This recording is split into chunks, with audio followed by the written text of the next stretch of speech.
Okay, so now we're getting into gear. We have someone who's thinking about getting water shoes. So I know you kind of touched on this just about shoes in general before, but what key functions or brands do you recommend for like water shoes or crossing shoes? I know you mentioned lace ups, right? Right. You're really like, I happen to have gone to a company called Body Glove. I mean, there's tons of shoes. So to the gear, when I talk gear, as Carol knows, I talk not brand, I talk design. The reason why I talk design is it's very important that you understand why something is good.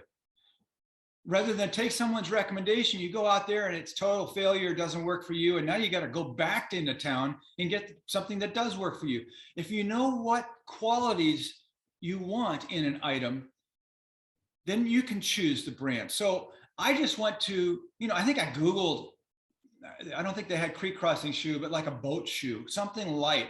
I wanted something with a stiff enough, hard enough, thick enough bottom that it would stop a stick from going through. I didn't care much about the rest of it, only that it offered some protection to the side of my feet that was substantial other than webbing. Webbing shreds, webbing gets cut.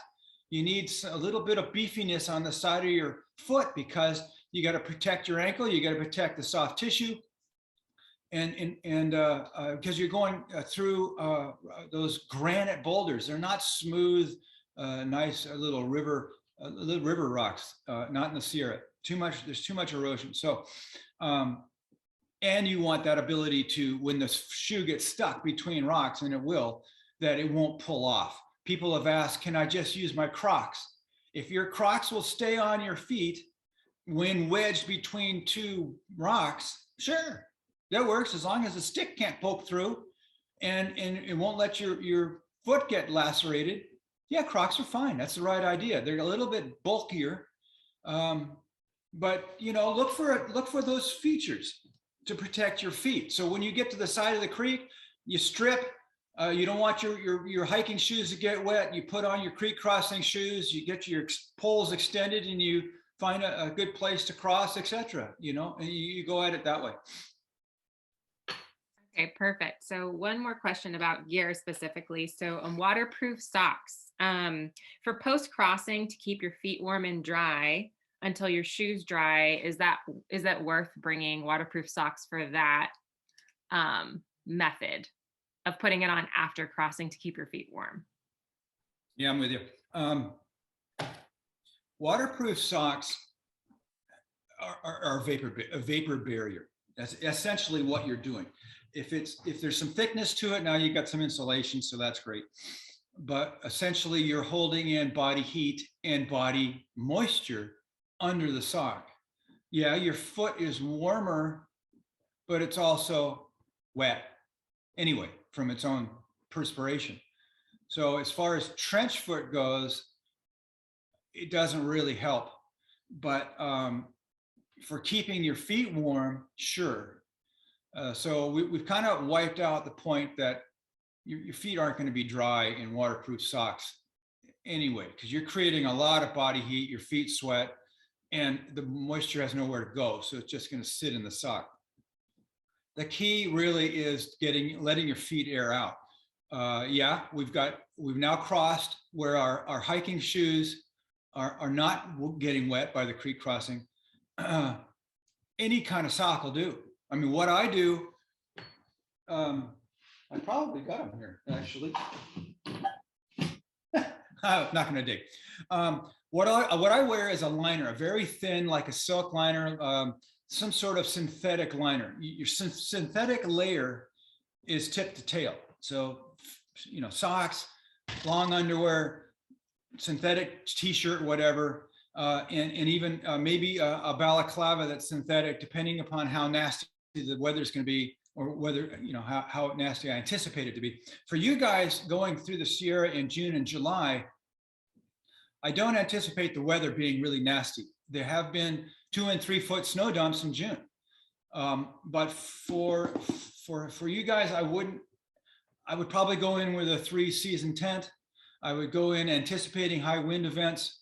I would go in anticipating moderately high creek crossings if there's a normal winter. But probably, by June and July, nothing's going to be that bad. But once again, back to the socks. On top of the thin liner, I'll have, this is just an example, obviously this is a glove, but I'll have some kind of thick sock. When you don't want to cross with socks on, so your socks and your hiking shoes stay dry on the back of your pack. If your feet are wet, dry them off with some kind of little towel or something. I've always got like a little pack towel. MSR makes a great little thing. And I just dry off my feet, put my dry socks back on and my dry shoes back on, and I'm golden. It's not an issue. You can bring waterproof socks. I'm not saying not to. I'm saying just be aware that they're going to hold in moisture. If you find, like, for example, sometimes I'll be wearing my boots and I'll cross a shallow creek. On top of my boots, I'm going to have a gaiter that goes almost all the way up to my knees. Now, for you guys in June and July, I wouldn't so much go for the tall gaiter, except the fact that you're going to be post holing. When you're post holing, the snow is going to go to your waist sometimes. And then when you pull your foot out, the snow then goes into your shoe. So have some kind of gaiter. The gaiter does protect your leg from laceration from boulders in the snowpack as your leg slides down into the snow or back up out. So gaiters, tall gaiters are good. But what I'm getting at is a lot of times in shallow creeks, I'll cross just straight through wearing my boots and my gaiters.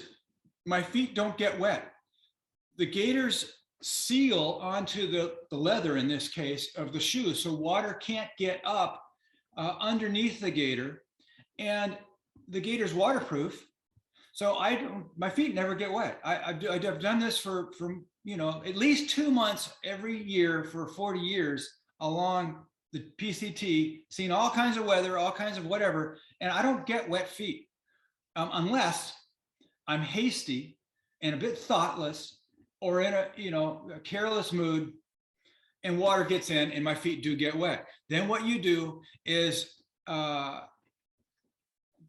take your shoes off, take the wet socks off, rotate in your dry socks, hang the wet ones on the back of your pack, keep walking along. Your dry sock you just put on, the boot is waterproof. I seal it on the outside about once a week.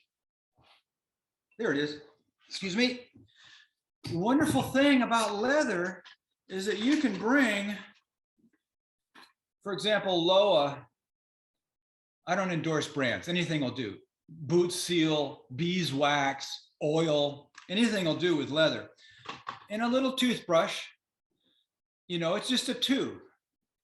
And you squirt it on and you work it into the boot, and you work it in here, turn the brush around right now. Come on, get it together. You work it in, work it in, and let it dry in the sun. It soaks into the leather. It's waterproof for at least another week.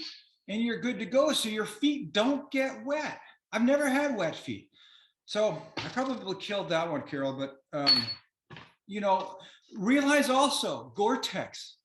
And I know I get on this, and Gore-Tex, it was an accidental discovery and all that sort of junk, but it's really a marketing, it's really a way to drive a price point up.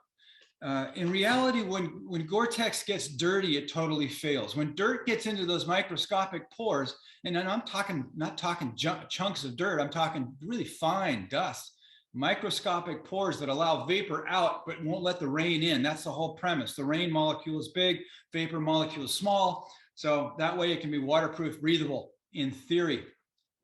When your items of Gore-Tex get dirty, they don't work.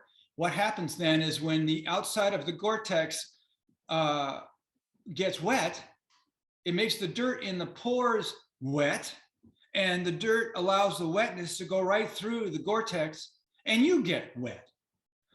So why put Gore-Tex in a shoe? It's down on the dirty trail.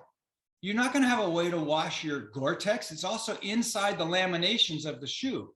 It's not like a sock that you can wear and take out and rinse out and wash and hang to dry on the trail so that you maintain its waterproof, breathable ability. It's in the layers of the shoe. You can't gain access to it, but it gets dirty. And that's why hikers' feet get wet when they have Gore-Tex footwear. So why bother?